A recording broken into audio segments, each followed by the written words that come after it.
O varejo brasileiro caiu pelo segundo mês seguido e a confiança do empresário despencou.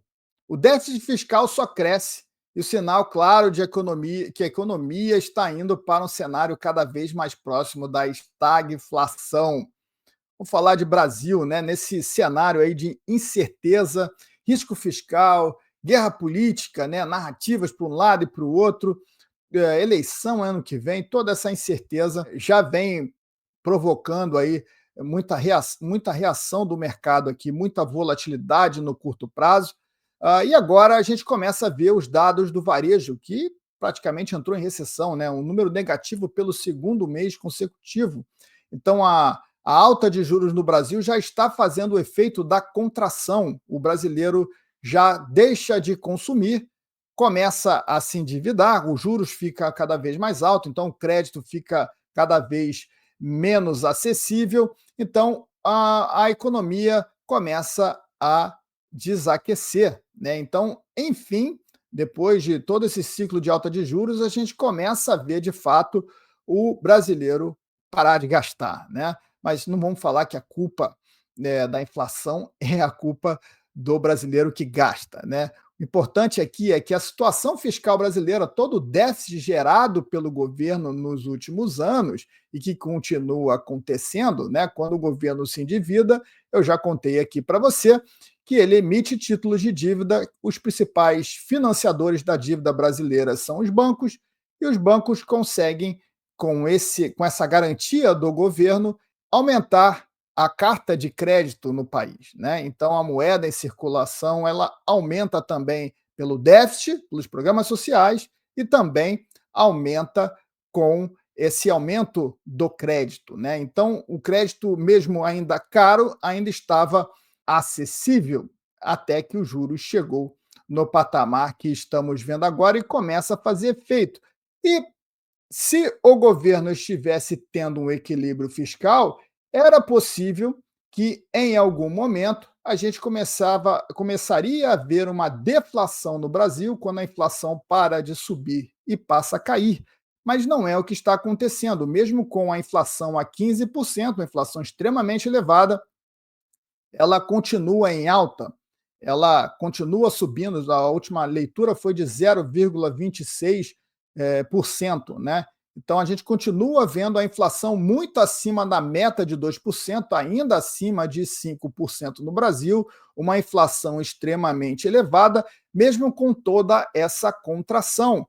Mas o pior cenário é o cenário de incerteza fiscal que o governo aí vai gerando na economia, e a gente vê também a confiança do empresário que veio com um forte recuo também esse mês. Então temos juros altos e incerteza travando crédito e investimento no país. A economia esfriando, isso significa que em breve teremos, infelizmente, uma recessão econômica.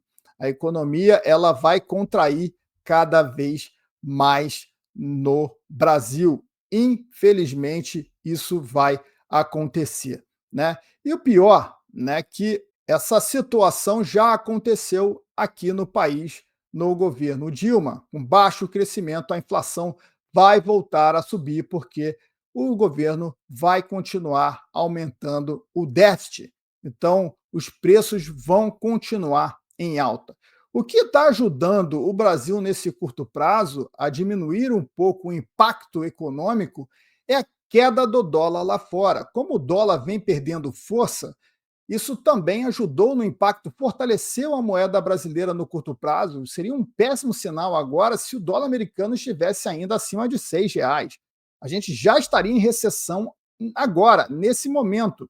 Mas, por sorte, estamos vivendo um momento em que o dólar está recuando, então alivia um pouco essa pressão inflacionária das empresas aqui. A economia entrando em recessão, o risco de estagflação vai ficar cada vez maior, cada vez no radar. Isso deve estourar, talvez, né, a possibilidade maior é que estoure lá no segundo semestre de 2026. Então, essa conta vai chegar na mão de quem chegar na presidência, né? Se for uma mudança aí de presidente no Brasil, ou a continuação desse governo que piora ainda mais o problema. A gente já está precificando uma quebra no Brasil em 2027 e essa possibilidade ela realmente é muito grande. Então, esse desaquecimento da economia brasileira é um péssimo sinal. É claro que o governo vai aproveitar essa crise política com os Estados Unidos, as tarifas, para colocar toda a culpa dessa recessão econômica nessa narrativa política que as tarifas do Trump é que causaram esse impacto na economia. Mas não se engane, tarifas do Donald Trump, quem paga são os americanos. As empresas brasileiras que vendem para os Estados Unidos, elas podem vender menos. Sim, elas podem vender menos, mas elas ainda têm a produção e podem vender para outros países do mundo.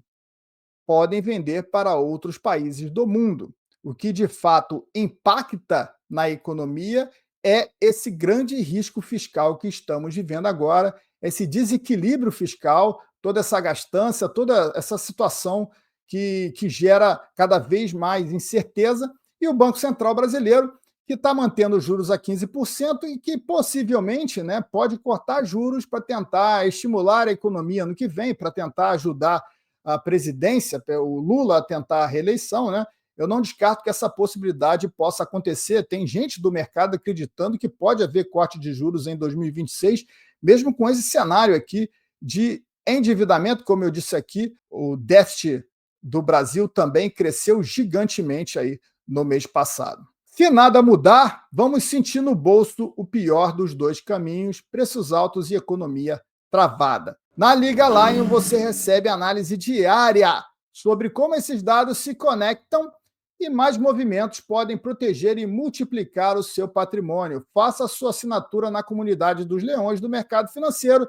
O QR Code você está vendo aí na tela ou no link aqui na descrição desse vídeo. Que bom que você chegou até aqui, tasca esse like maroto aí no vídeo, compartilha esse conteúdo. Se não está inscrito ainda, está dando mole, se inscreva no botãozinho aqui embaixo e aciona o sininho da notificação para você receber os novos conteúdos quando forem ao ar. Até a próxima. Tchau.